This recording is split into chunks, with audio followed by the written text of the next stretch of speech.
Well, Anna, we're here at the iconic Paramount lot for Vogue World's first runway show in Hollywood. Yeah. I mean, you must be thrilled. I am thrilled. This is our fourth time that we're putting on this show. We started it off in New York post-COVID and then moved to London to support the performing arts, and we're lucky enough to host it in Andrew Lloyd Webber's amazing Theatre Royal because we were raising money for the performing arts. Right. Each one of the Vogue Worlds always has a philanthropic component. And then we moved to Place Vendôme, which had never held a fashion show before. Now we've come to Hollywood and very much want to support the industry and in times of challenging times. And where else, what could be better than coming here to Paramount? And again, very, very grateful to David Ellison and all the folk at Paramount for making this happen. Put the blame on me, boys. Put the blame on me. Put the blame on me, boys. Put the blame on me. I know it's going to be quite the production, and you've been working really hard on this, and it's an amazing lineup for this show. What celebrities can we expect to walk the runway? A few of our cover stars like Greta Lee and Io, and a lot of amazing models, Kendall Jenner. And what we're trying to do with the show, we really try and think each year like, what can we do that's about the city? And this time the production team came out, and Mark Guiducci came up with the idea of it would be when you walk onto the runway, but it doesn't really look like a runway into the show, you will feel like you're on a movie set, which gives us a lot of cover because we know that things do go wrong on a movie set. So if somebody misses their cue or doesn't turn up quite on time, everyone hopefully will think, well, that's part of the show. It's just part of the show. Exactly. A grip could run in and fix a light real quick. Exactly. And we will love it. The idea of the show is there are 7 different chapters, and each one is honoring the work of the 7 great female costume designers that we are honoring, and each passage will sort of show their influence on fashion. And I think we're all influenced by so many different cultural forums, whether it's art or film or theater, music. But the marriage and the love affair between fashion and film is very deep, and going backstage at any of the shows or going up to design studios. But when you go backstage or you go up to a designer studio without there will always be iconic fashion film stills pinned up on their walls. And interestingly enough, the costume designers tell us that they do the same thing. They pin up shows that have meant a lot to them, fashion shows that have meant a lot to them. So we are all influencing and inspiring each other.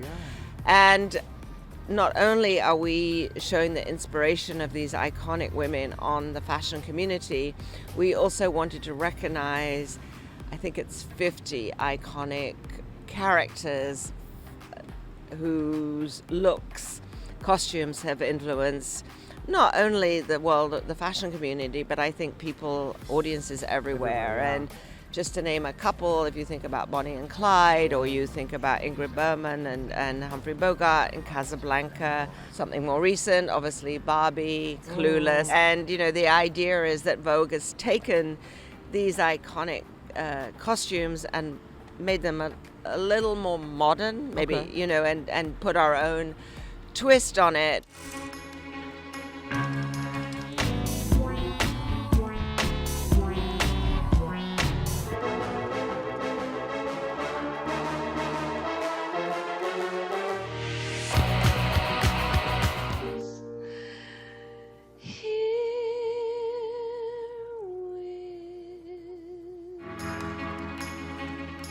Ready for a runway. Ready for a runway, but hopefully they will be recognizable. You mentioned how much the costume designs in the film world had influenced fashion, and vice versa, really. Yeah. Is there a favorite or most fashionable movie character of all time, according to Anna Wintour? Well, I couldn't possibly choose one, but there are definitely many, many of my favorites in the iconic characters. I was very involved and passionate about that choice, and obviously it was a group effort. There are many of us at Vogue, and what's also wonderful about Vogue World is it does represent Vogue globally. We have cover stars coming in for this event from all over the world, from China, from Japan, from Italy, from India, from really all our owned and operated Vogue. So the word Vogue World is very meaningful to us for all kinds of reasons. Yeah, you beautiful, baby, but you got more than that. Pretty hurts, don't talk to me about Brazilians. After that wax, you thought you wanted to kill him. But now you walking around like you wanted $1 million. He looking at me like he wants some beautiful children. Come on! I do also want to say that it's so important to us when we create these events that there is a philanthropic component, and we have raised a great deal of money. I think it's over $4 million, $4.5 million, to benefit the Entertainment Community Fund, which is run by the extraordinary Annette Bening, which will benefit Hollywood professionals that have lost their homes and belongings and everything in the fires. So there's always, we sold the tickets. And they were very popular, fortunately, and we wish we had more so we could make more, but we've been so grateful to the support from the community.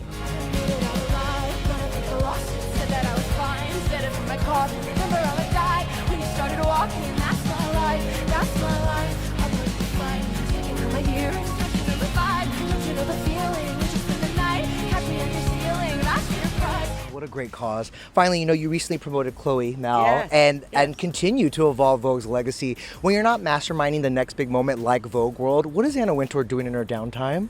Well, I play a bit of tennis. Okay. I, spend time with my children, but, what's so exciting about the role that I'm in now is that I am able, as we were talking about before, to spend time with our leaders all over the world. And as much as, I hope I am able to mentor them and support them, I learn so much from what they see and what they're telling us. And because we are this global network, we are able to put a spotlight on talent all over the world. And to me, that's deeply meaningful. Are you also watching movies like the rest of us and Of course I do. reality TV? More movies than reality TV, love it, to be honest. That makes sense. Thank you so much Okay, for your very time, nice Anna. to meet you.